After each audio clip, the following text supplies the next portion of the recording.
El presidente López Obrador aseguró que sus adversarios se oponen a la justicia y al combate a la corrupción. México.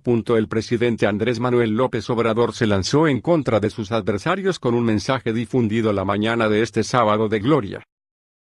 En una publicación en su cuenta de Twitter, el mandatario federal aseguró que quienes ahora se oponen a la justicia y el combate a la corrupción, son los mismos conservadores que permanecieron inmunes a saqueos del pasado y atropello de derechos humanos. Puedes leer, Batres defiende memorándum de AMLO para invalidar reforma educativa. El titular del Ejecutivo Federal insistió en que la hipocresía es la principal característica de sus opositores y los consideró sepulcros blanqueados. Esta semana, el presidente López Obrador envió un memorándum a sus secretarios de Estado para solicitar que se deje sin efectos los lineamientos de la reforma educativa y dar revés a algunas medidas implementadas en el marco de ese ordenamiento, como el cese de docentes por criterios de desempeño o inasistencias.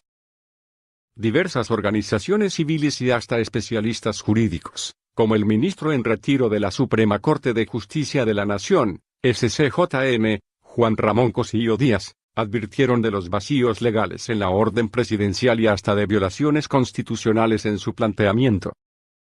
Pese a las críticas, AMLO ha asegurado que existen momentos en que se debe atender a la justicia antes que a las leyes, en el sentido de que las demandas de los maestros de la Coordinadora Nacional de Trabajadores de la Educación, INTE, son legítimas y que muchos de los actuales ordenamientos violan sus derechos laborales. En Twitter, algunos usuarios se reaccionaron con rechazo al mensaje del presidente López Obrador, pues a más de 12 horas de la masacre de 14 personas en una palapa de Minatitlán, Veracruz, entre ellas un bebé de 1 año de edad, el presidente no se ha pronunciado de forma pública sobre la tragedia ni ha compartido un mensaje de solidaridad con las víctimas.